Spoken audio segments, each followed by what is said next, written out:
I'm just going to double check what I can and can't see. All right. Okay. I think I will go ahead and start. Okay. Is cool with that? Yes. Okay. And anyone who can join us is most welcome. Margot, we're very happy to do our panel for you. I am Liz Hutchison. And Natasha too. Oh, and Natasha, yes, but it's making me want coffee, so. And me. I'm Liz Hutchison. I'm professor of history at the University of New Mexico, and I'm really happy to welcome you all to our workshop, Networking for Change, Faculty for a Sexual Assault-Free Environment at the University of New Mexico. A name given to us, or that was brought up by our colleague Teresa Cruz, who could not be with us, which is also the case for Dominica Laster and Amy Brenzel. They were pulled away by other commitments, but we are here to talk to you about our experience as Faculty SAFE, and I'll let you know how the session is intended to be organized so we can make good use of your attendance on what I'm sure is a busy day. I was talking to a colleague in Faculty SAFE, which is essentially a group of 70 faculty who are updated and responsive to concerns about campus sexual violence at the University of New Mexico. Our core group is about 15 people, many of whom are here on this panel. And we were chatting about the origins of Faculty SAFE. You know, how did this organization to combat sexual violence come about at UNM? And the short version that's not on the slide is someone made us mad. In April of 2016, the Department of Justice published its Title IX, the results of its investigation into UNM's failure to comply with Title IX regulations with respect to educational access in a context of sexual violence. And the immediate response, this was a long report, long awaited, over 40 single-spaced pages, to which the university's public response was abhorrent. The university's president said many weird things, including, "We believe the report is not scientific, it's based on anecdotal data, it's not factual, and we believe it's not accurate." What he was also telling the press in hallway conversations was that essentially UNM had done everything it could to support victims of sexual violence, and that people who are harmed by assault and harassment are essentially damaged and may need to drop out of college anyway. Literally, we overheard that conversation with the press. Shortly thereafter, we were instructed by our senior vice provost to insert language on our syllabi advising everyone that we are responsible employees, which on the surface of it sounds nice to be a responsible employee, but as many know is an instruction, an interpretation of Title IX guidance in 2016 through university policy, which required that all UNM employees, including faculty, report immediately all details of sexual misconduct to the Title IX coordinator. And the key point that we may circle back around to is that this mandate includes when the target of sexual violence or harassment, somebody talking about what's happened to them, responsible employees must report even if that person does not wish them to. So non-consensual mandatory reporting or compelled disclosure, as it's called in the literature, became a hot button issue on the campus as many faculty objected to the mechanical reporting, possibly against the wishes of a student or a colleague who disclosed violence. UNM then entered into a 3-year agreement with the Department of Justice, and I list here some of the main activities through which UNM assiduously sought to comply with that agreement, including the very unusual circumstance of a in-person training for all students, which took more than 1.5 years. These are face-to-face trainings that we'll talk about in our research section.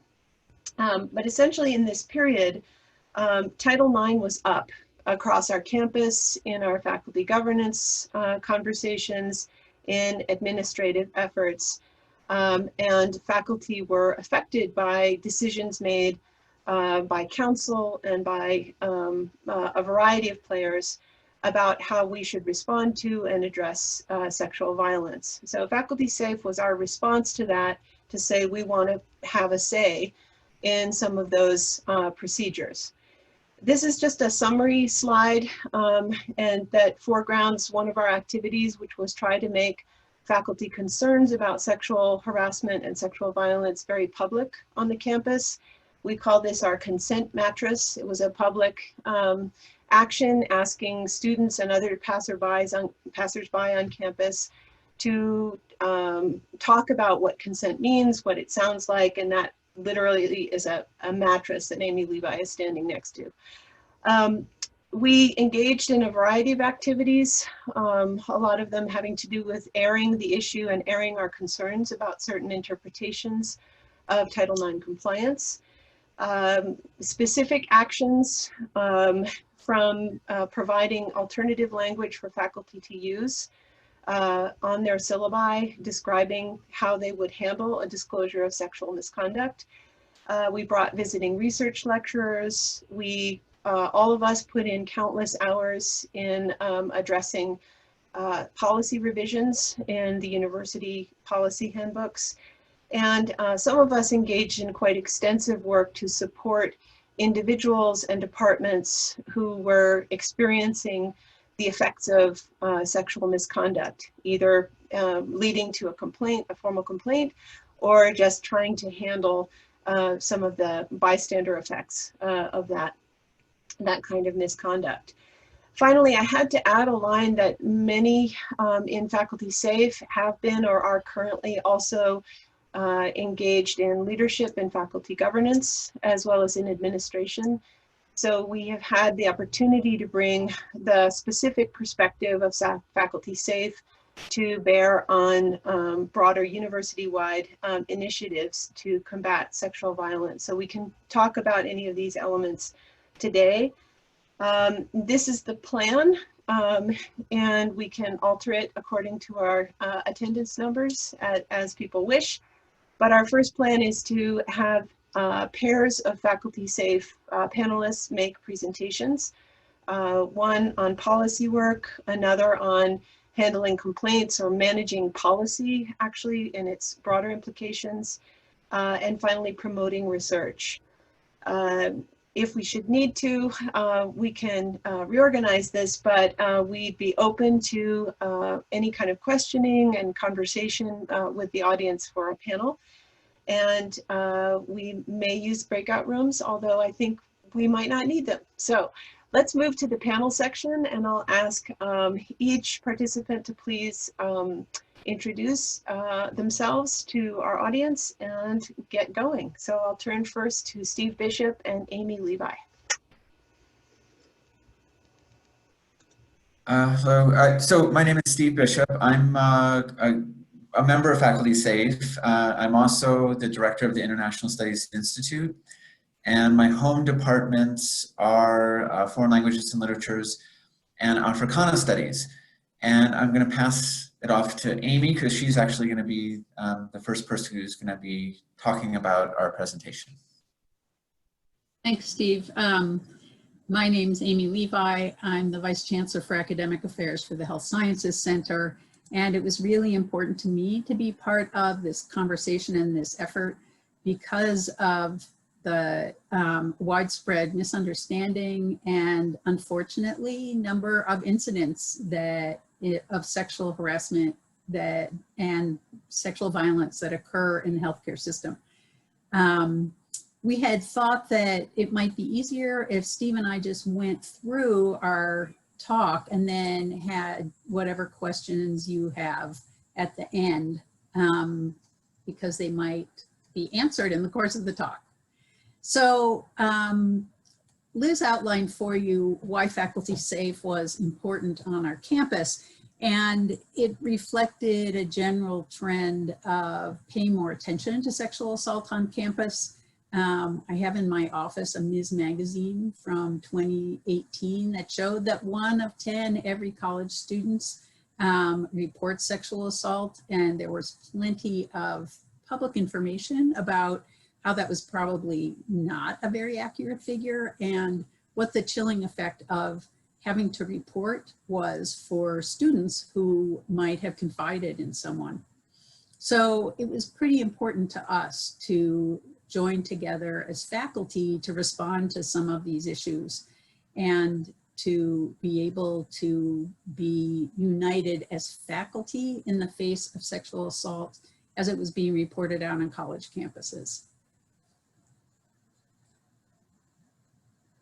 Steve, do you want to talk a little bit more about the policy developments on? Yes, so campus? yeah, so thanks, Amy. So one of the things we wanted to mention was that, you know, this isn't just an information session, like all of the talks today and all the discussion today. It's not just an information session so that you just generally have a better idea of what's going on, but also to perhaps encourage you to get involved. Because, you know, all campuses have some degree of faculty governance.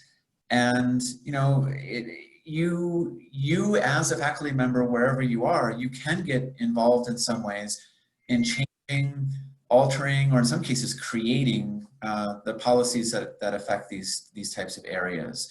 So if you have a faculty senate, some of the faculty senate committees can sometimes be involved. Oftentimes something like a subcommittee, like a policy committee, can, you know, obviously help create and change policy. Also, just simply having some ad hoc committees. We've had some committees in the last several years that have dealt with some of these issues that never existed before. I mean, there was the sexual harassment committee. There was the President's Ethical Task Force committee, and so forth. And part of the point in my bringing this up is that you are being affected by these policies, whether you get involved or you don't. Okay, and I don't say that to you know, hector anyone or shame anyone. I'd say almost the first 10 years I was at UNM, I had no idea what was going on policy-wise. I was not involved, but I started to get involved and I started to realize, you know, that there were problems that concerned me and that I could work on them. And the fact of the matter is, if you don't choose to work on them, you are choosing nonetheless to submit to them because they exist.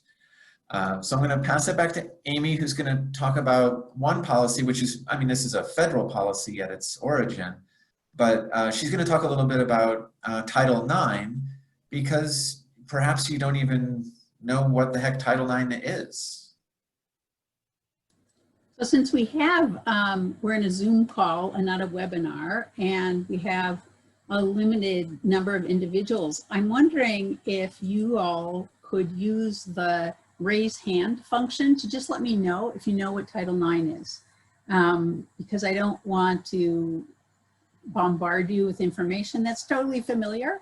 And I'm not seeing any little hands go up. Maybe you don't know how to do that. If you click on participants and you go to raise hand, okay, so Debbie gave me a thumbs up, meaning she does know what Title IX is. And Natasha knows what Title IX is. So I'm not going to belabor it. But just to say that a lot of people hear Title IX and the first thing they think of is equality in sports, because that was the first broad interpretation and publicization of Title IX, was to ensure that girls had as much access to college sports as boys do. And one of the things that it also represents is anything that denies equal access based on sexuality or gender. And that really triggered a response in the Obama administration to write what's known as the Dear Colleague letter, which essentially said that individuals who experience sexual harassment or sexual violence on a college campus should have protections to prevent that from recurring, and also to ameliorate the effects of it.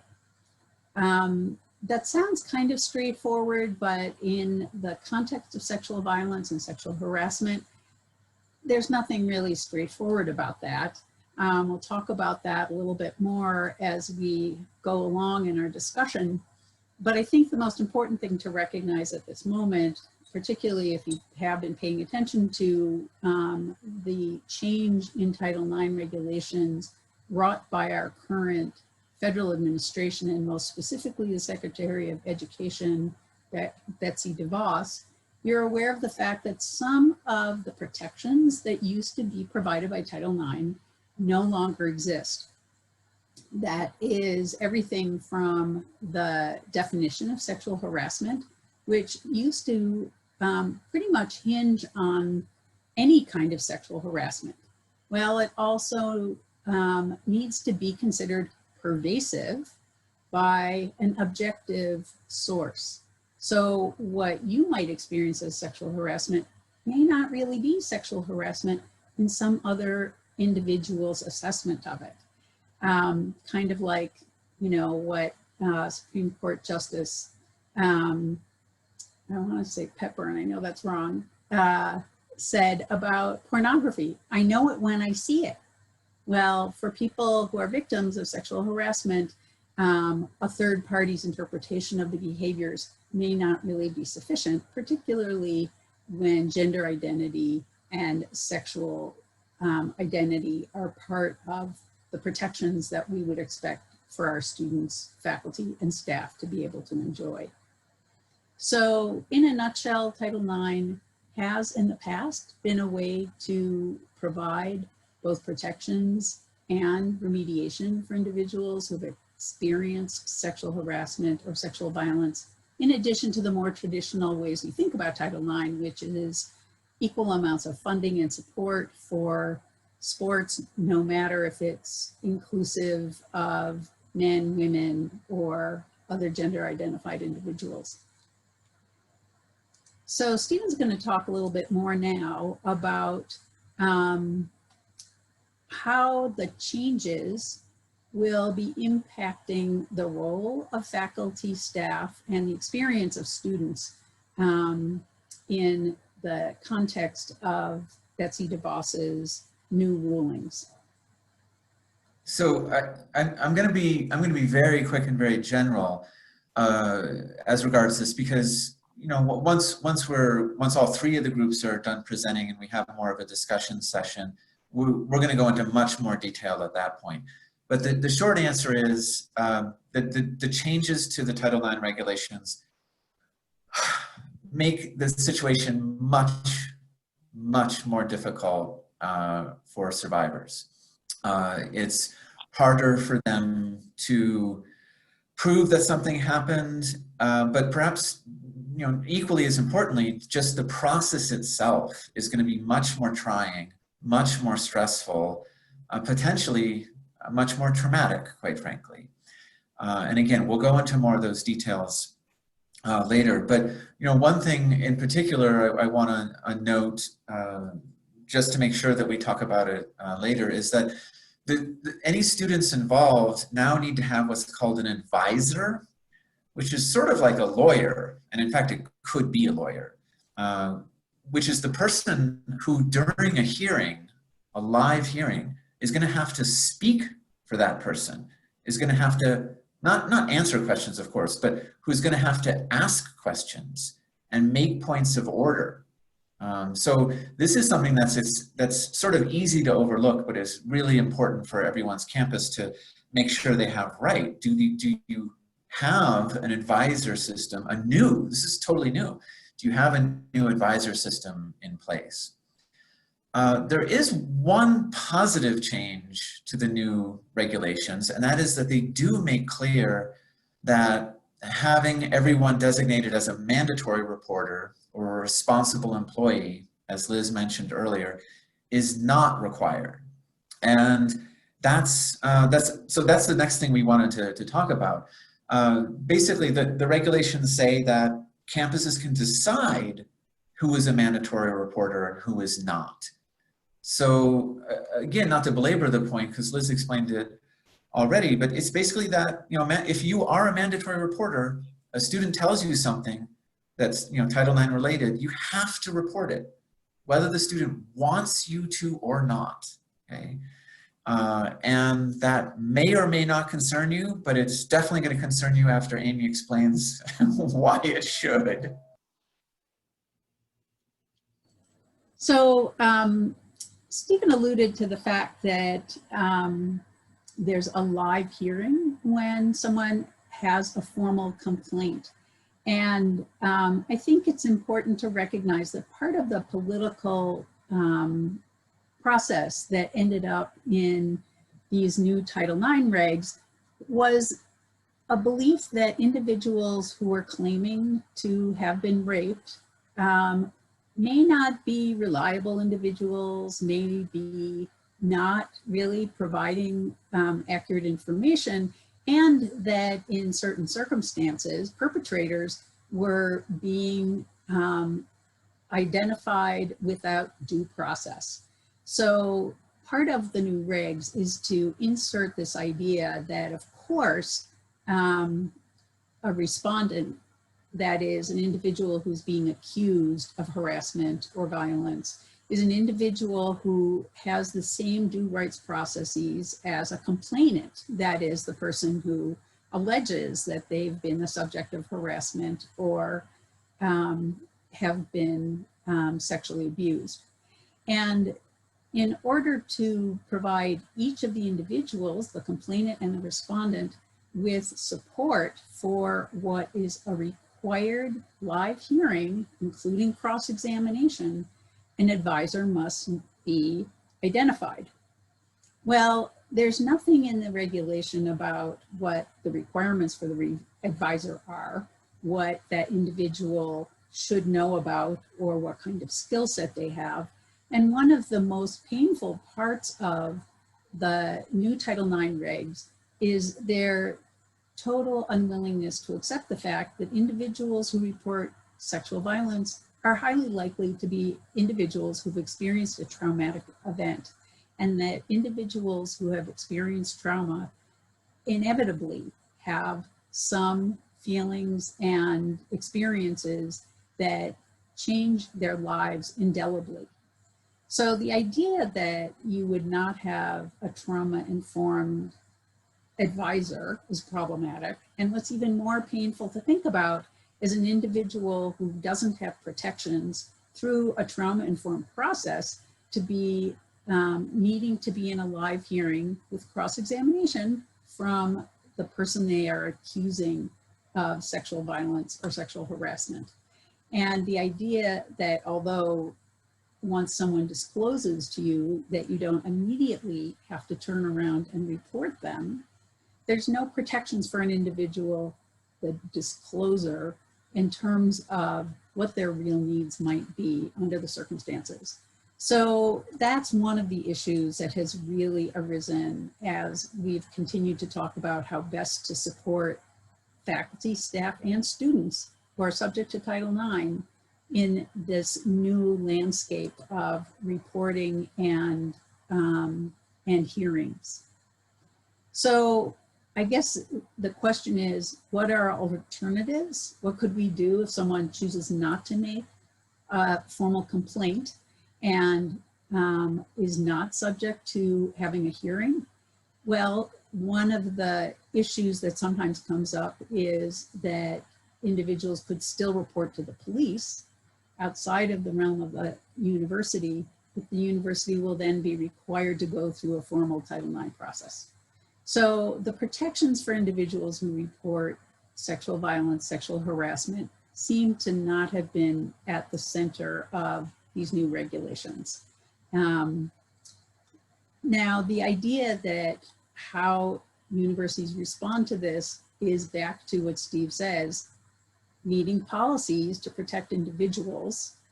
He'll now talk a little bit about what the policy options are and what, as faculty members, we can engage in to make sure those policies are really protecting the individuals involved in these cases.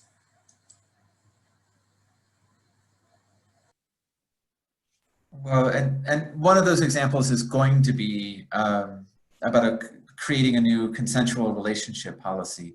But we're running a little short on time, so we'll talk about that during the discussion time, and I will pass it off to the next group.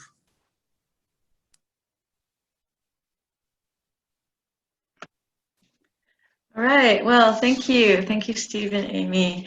So Jackie and I are going to talk about policies at UNM campus and as governance, people who've been involved in governance for a few years. So I am Kimberly Gotterman. I'm an associate professor in history at the University of New Mexico. I'm also an expert witness who focuses on gender-based and sexual violence in Latin American asylum cases. And I have served in governance for many years, both in our faculty senate as well as our faculty senate policy committee. So I've been involved as a member and the chair of that committee in developing and revising policies on campus. Jackie, who I'm partnering with, Jackie, do you want to introduce yourself? Sure. Hi, I'm Good. I'm in the Department of Organizational Studies. I'm a professor that's in the business school. I've also been involved in faculty governance forever. I've been on about every committee you can think of, and for some reason often get suckered into being the chair. But I think faculty governance is absolutely critical when we talk about these issues, both that we have it within our university systems, but also that we, as Steve mentioned earlier, we get involved in it. And so we're going to give some examples. Kim's going to talk about Title IX and some of the issues she's encountered. I'm going to go into a couple specific examples of kind of the things you can do to make a difference at your own university.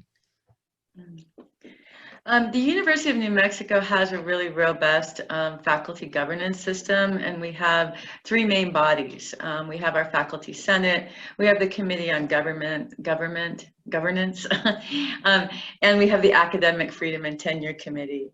And we also have a really strong hierarchy of policies, and our faculty policies, in fact, take precedent over university administrative policies at UNM. We're only subject to the Regents policy. So involvement here at UNM as a faculty member in policy development really does have a strong impact on the environment in our university. Now, the need for university policies has increased with the new regulations for Title IX. The new regulations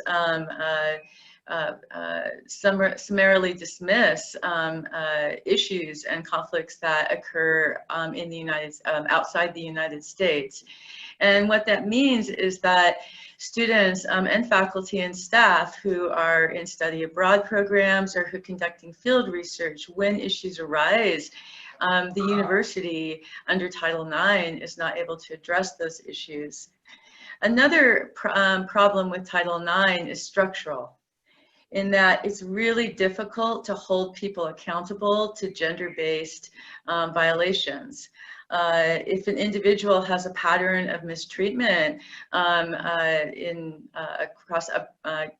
against a broad variety of individuals on campus, it really is impossible in my experience, and it's difficult, perhaps in other people's experience, to connect what that individual does to an actual gender-based, on account of a gender-based issue.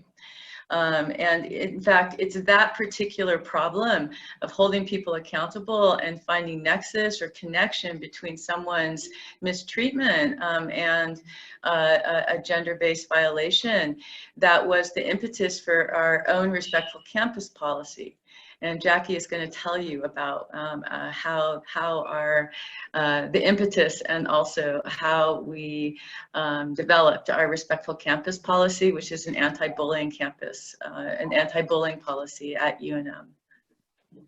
Yeah, thanks, Kim. So I guess what I want to start off by saying is, you know, when you're dealing with the university and you're dealing with people at the university, they are people. And I think that's the number one thing we have to remember.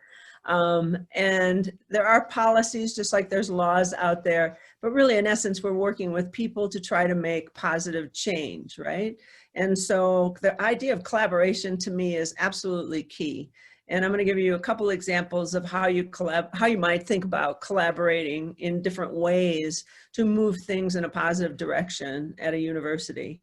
So I guess the first one I'll talk about is the respectful campus policy. And so just a brief kind of history, since we're history people, on how this all got started within the university.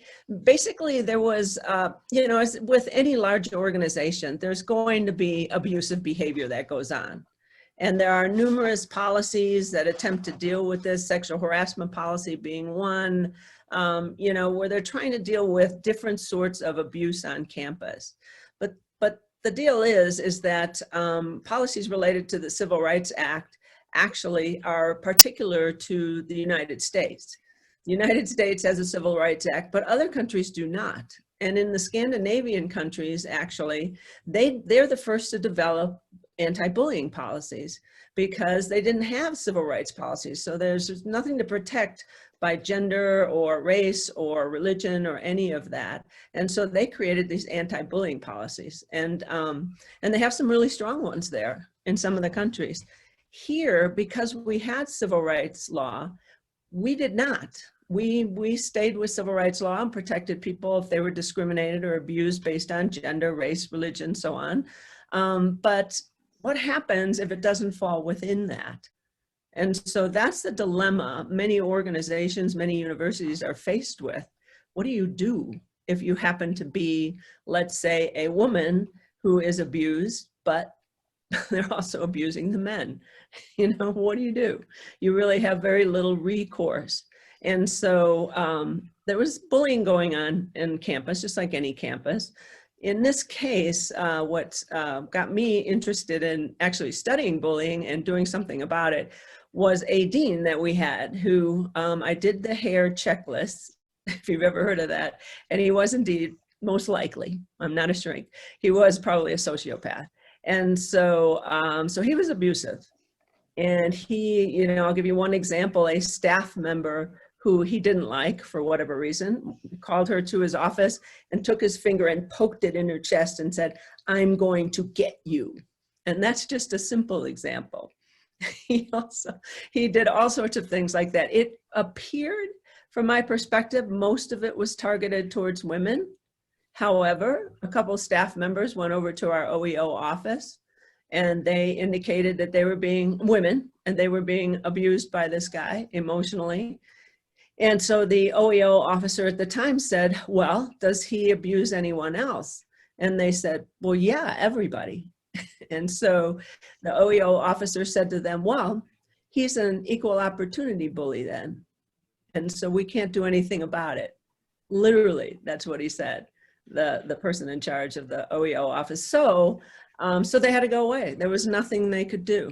And in essence, a large portion of the faculty that could retired during that 2 years. Believe it or not, only 2 years he was in charge. A bunch of staff quit. The one who was poked in the chest certainly was one of them. You know, I was a chair at the time, and I remember sitting in a chairs meeting, and he was doing his usual lying and being awful to people. And another chair who was a man, who was a bodybuilder, so very well built, he actually came across the table, and I thought for sure they were going to have a fist fight right there, but did not get to that point. But I mean, that's how bad this guy was. I mean, how often do you see that kind of behavior out of faculty? Not that often. Well, that was the only time I've seen it. And I've been here a long time. So he was one. We also had a dean, or not a dean, a regent, believe it or not. The regents at the time were very involved in the life of the university for some reason, way beyond their scope where they should have been. And one of them was very retaliatory. So he got angry at a professor in the biology department. So he did an audit of the biology department, found out that staff were like going home for a couple hours early during their birthdays or something. And so he fired the head staff person. Couldn't get the guy, but got somebody in the biology department just to try to hurt him, okay? Went after me also. I won't go through that sad story. But so we had a lot of that stuff going on at the university. And so one of the ways you can create policy, there's two ways, it's top down or bottom up. And since I was like just a faculty member at the time, I had no position, I decided to do something. So I pulled together a bunch of people to create what we called the respectful campus policy, which was in essence just an anti-bullying policy. That's what it is. Now, here's the key when you do this. You have to be strategic. You need to think about it. So myself, and of course, I started pulling some colleagues in right away. We started to think about how to do this and realizing that to make this change, we need approval on up. If we want to put a policy in the faculty handbook, it still has to be approved by the president. In the regions, some of them. This one, because we had no clear path, we decided just to have it approved through the faculty and then the president, and leave it at that, rather than go all the way to the regions, because we made a point of putting in there that this policy applied to everyone, including the regions. And so anyway, so strategically we pulled together administrators. So, and then we thought, well, which administrators? Then you really have to think, because who do you want to work with? You've got to work with people that you know that are going to be rational, number one, that are good team players, that know how to collaborate. If you get the wrong people on the team, it's not going to work. So we were very careful to choose people we knew that were really reasonable people, good people to work with. We had the deputy provost out of the provost office. We had the, I don't know what his title was, but the right-hand person of the top person from the Health Sciences Center on the committee. We had the president of the staff. We had the president of, we asked the president of the Senate, didn't attend, but we got a senator on there. Had an expert in bullying policy, yay, who was a faculty member. So we had her on there. You know, it's very strategic who we chose, great people, worked well together. Took us 2 years to write this, 2 years, long time. Okay. And then when we went to actually get it passed, the president didn't like it. So one of the lessons learned was, you know, pay attention to who your stakeholders are. If we have to get it passed by the president, what I thought if we had somebody from the provost office, good enough, right? But what I found out that no, it wasn't good enough. And in fact, the same president Liz was talking about was the one that was handed the respectful campus policy. And he let it sit on his desk. He refused to sign it, okay? And then he got the head legal person and the head of HR to find reasons why it shouldn't pass.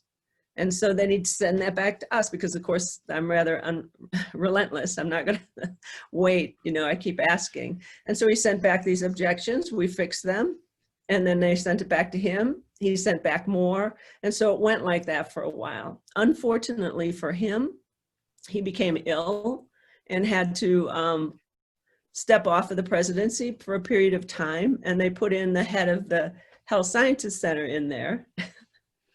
And we went to him. Remember, we had his right-hand man on the committee, went to him, and he brought in the head of HR and the head of legal. The five of us sat there. We presented what we wanted to do. The HR and legal told us why it couldn't happen. After he'd heard it all, he turned and looked at those two people, the HR and legal person, and he said, hey, this sounds like mom and apple pie to me. When can we get this done? That was it. So it was done, right? So it was a ground up effort, but it took a lot of planning, a lot of discussion, and a lot of time. And so you have to be patient. But if you kind of know what you want to do, eventually you can get there. You got to find reasonable people, again, all the way up, and then you're golden. The other one that I was supposed to talk about, am I going too long? Yes. Okay, real quick. The other thing I want to mention is involvement in faculty committees is also really key. So because you can solve a lot of problems through the policy, but you can also do more informal processes as well.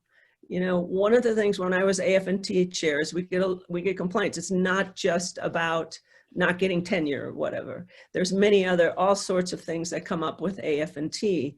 And some of them, when people call me and say, you know, here's what's happening to me, and you hear it, you know, you could say, we'll file a formal complaint and we'll have a hearing. You could do that. But if it's something that obviously could be solved by a conversation, that's another way to go. So if a administrator, for example, is obviously breaking a policy, why not call them up and say, you're obviously breaking a policy. Do you really want to do that? Because if we take this forward, you're probably not going to win. And so of course, I'm much nicer about it, but essentially that's it. And really, I'd say 80, maybe closer to 90% of the time, you can get things to turn around and not have to go through a huge formal process, but in fact, solve the problem before it becomes that. So just a couple of thoughts about ways you can get involved in different ways to have an impact. Even though you might not see it, it's out there. Be creative, be strategic, think how you can get involved and do what you need to do to make the world and the university a better place for the people within it. Okay, I'm handing it back to Kim. Okay, well, we're running out of time, but another issue we wanted to bring up and we can talk about in discussion is how faculty policy is not only a replacement for Title IX, it also complements Title IX. And so individuals can find themselves involved in multiple investigations simultaneously, and faculty can assist folks going through multiple investigations. And it can be really helpful and empowering for others, for tenured faculty, because we have a protected status on campus. And it's important that we take a stand because we can do that. We're in a better position to make sure the administration ensures a safe environment on our campuses than other sectors. Thank you.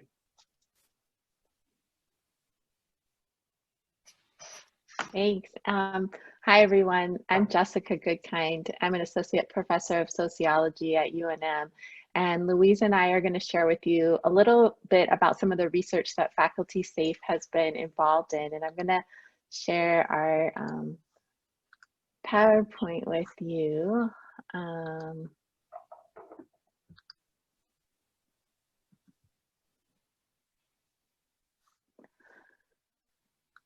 So I think it's been really helpful to hear from our colleagues and think about the importance of how as faculty we can improve and address not only how sexual assault cases are handled, but also preventing sexual assault and addressing it in all of these multiple ways. But we wanted to talk a little bit about research. Why is it important to think about research? And as historians, what is your role? And so really we think about three things. First of all, whatever the issues around sexual assault that are going on in your campus and that you want to address, it's important to explore research, because what we've found and what we're going to share with you is there is a lot of research out there specifically focused on how college campuses and other institutions can address sexual assault. And there's a lot we can learn and build upon and not start from ground zero. And then connect with other faculty across campus from different disciplines who may have different areas of strength and expertise in knowing about this research, in addressing sexual assault. And that's really what we've done as a collective of Faculty SAFE. And finally, in terms of your role as a historian, I think we've learned that we have to understand the historical context of our particular campus and more broadly in the United States around policies and implementation of those policies in order to effectively address and prevent sexual assault. So Louise and I are gonna just talk mainly about two types of research to think about. And during the discussion, we wanna talk more and hear from you about your ideas about what kind of research you might need or wanna get involved in or know about related to sexual assault. But we're gonna talk very briefly about, first of all, research that looks at current policies and campus climate, and specifically implementation of policies like Title IX and other related policies. And these are things like climate surveys, evaluating prevention efforts, and other kinds of evaluation. These are so key to figuring out how to do this work effectively. And then Louise is going to talk a little bit about also thinking upstream in terms of preventing sexual assault. We really have to understand the broader context and the experience of people. So one of the studies that UNM has been involved in is the McBee study, and this was led on our campus by one of our colleagues, Teresa Cruz. And the McBee study stands for Multi-College Bystander Efficacy Evaluation. And this was really in response to the Clery Act, which requires public colleges to provide bystander training to reduce sexual violence, but there was no requirement for any evaluation. So the Centers for Disease Control and Prevention funded an evaluation to look at this. And there were, the study overall was led by 2 faculty at the University of Kentucky, but it involved 24 public universities in the United States, and Teresa was the lead on our campus, and they collected data over 3 years from undergraduates aged 18 to 24, and it was a confidential campus climate survey. We're not going to share with you all the results, but we learned a lot about what was going on our campus. This is the mandatory training that Liz mentioned was put into place as part of the agreement with the Department of Justice. And so we learned from undergraduates how many have heard of this training called the gray area, and how many had actually received it. And we learned a lot about how students felt the training impacted their knowledge and their ability to recognize and address sexual assault, and what were some of the gaps or what students still needed to know. And we were able to get a lot of information about prevalence of experiences of sexual violence and harassment. I'm just going through this quickly just to give you an idea. And we also were able to look specifically at students of color and their experiences, as well as LGBTQ students and their experiences, because they're much more likely to experience sexual assault and violence. This study, just to let you know that Teresa and her colleagues have published several papers from this study. There have been papers published off the national results, and it's being used to improve bystander trainings and think about what kinds of interventions will be most useful, both at our campus at UNM and other campuses. And I know we're going to make this available to you, so I wanted to put Teresa's information in there in case you're interested in more information about this study. But I also wanted to tell you about another study that some of our colleagues conducted at UNM. And this was a study specifically designed to evaluate the impact of the mandatory bystander or sexual misconduct training on our campus by Mala Tun, who's a professor in the political science department at UNM, and her colleagues. And so they looked at this gray area training, and they studied hundreds of students who participated in it. They also did more in-depth qualitative interviews with 30 students and with some university staff and administrators. And then they themselves participated in at least 12 of the mandatory sexual misconduct trainings as facilitators in the trainings. And what they found is that, I won't go into the full design, but they were able to approximate a sort of a quasi-experimental design where students were, for the most part, randomly assigned to different training groups, and some training groups were surveyed before they participated in the survey and some after, to compare to look at the impact of the survey. And they found a lot of different things. They found that overall students did have had broader understandings of what actually constitutes sexual misconduct, which was a goal of the training, and that men were less likely to endorse common rape myths. However, they did find that participants in the training were more likely to express certain traditional gender stereotypes, and women were less likely to say they would report incidents of sexual assault after the training.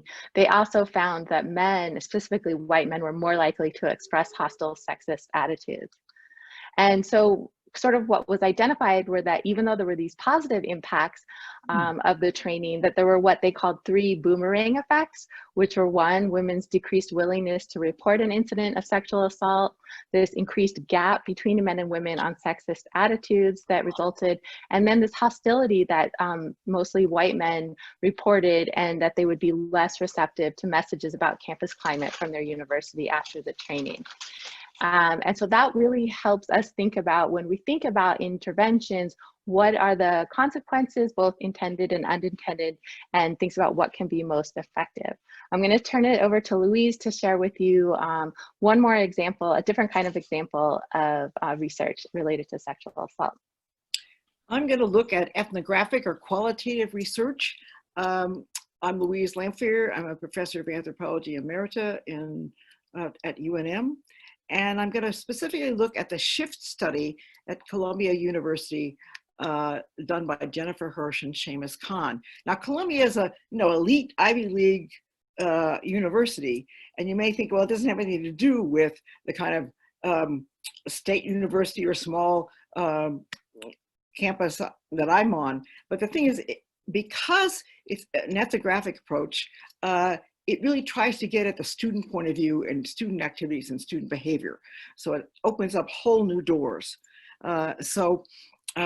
Sexual Citizens is a book that came out of this. It does their qualitative research on there were also quantitative pieces of it, but this focuses on the qualitative work.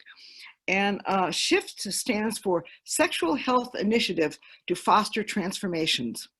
And as Jessica said, it tries to take an upstream or public health ecological approach to sexual assault, looking at context before sexual assault occurs, whereas a lot of the research is what happens afterwards or how people deal with trainings and that sort of thing. That's one sort of innovative thing about this book. And the other is that it also looks at the built environment, and I'll get to that more later. The qualitative methods that were used in this, again, stressed student voices and getting at their point of view. There were lengthy interviews, focus groups, and participant observations. They assembled a group of students to do most of this research, graduate students who were close in age to the Barnard and Columbia students who participated. And as you can see, they did huge amounts of participant observation and spent time in dorms and fraternity houses. They sort of covered the whole campus and looked at LGBTQ students and minority students as well. So this was a team effort that used students primarily to do most of the data gathering. They adopted an overall framework that I think is very innovative and important. First of all, they defined sexual assault as unwanted, non-consensual sexual contact. So it doesn't have to be rape.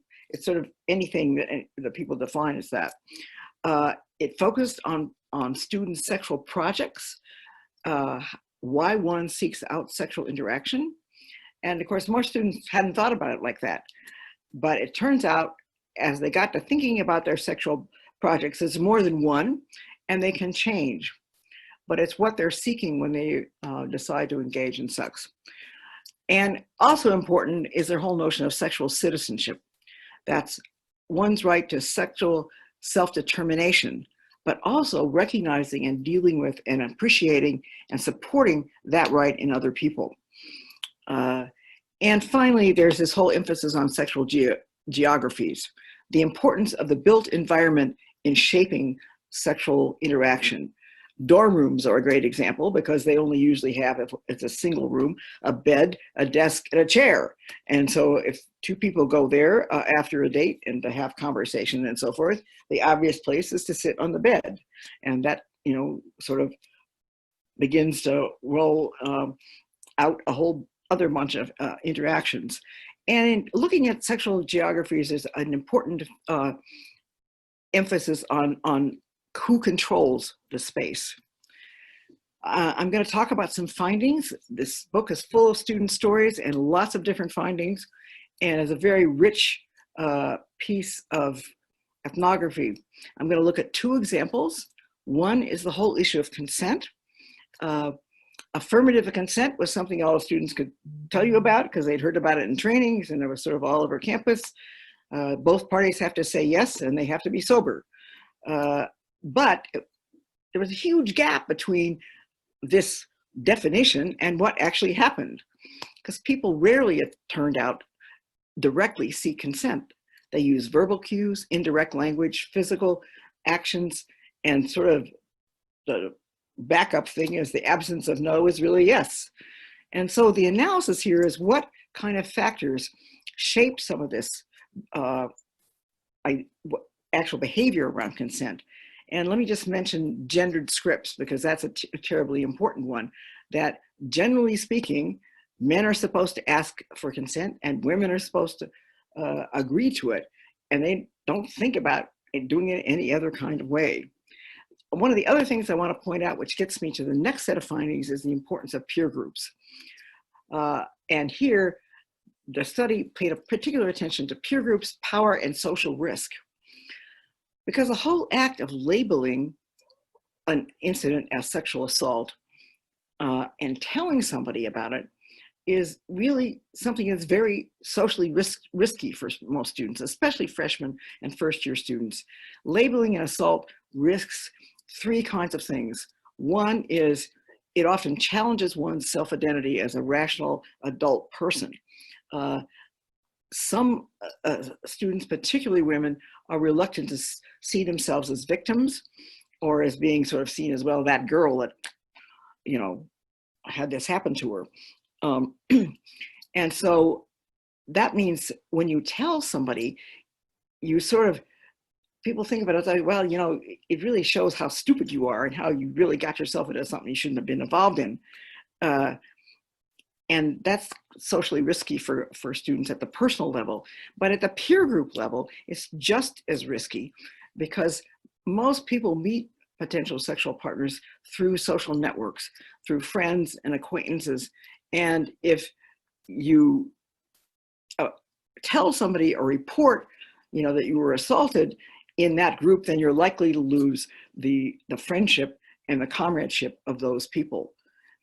And finally, reporting, especially reporting and going through, you know, these kinds of hearings and investigations and so forth, does put at risk for a lot of people their whole college project. Finishing the semester, keeping up their grades, deciding what to do about the future is sort of put aside while they're doing this very anxiety-producing process. So my conclusions are that this study helps us to understand why simple definitions of consent do not always get at what's happening on the ground, and why social risk plays such a large role in particularly women not reporting.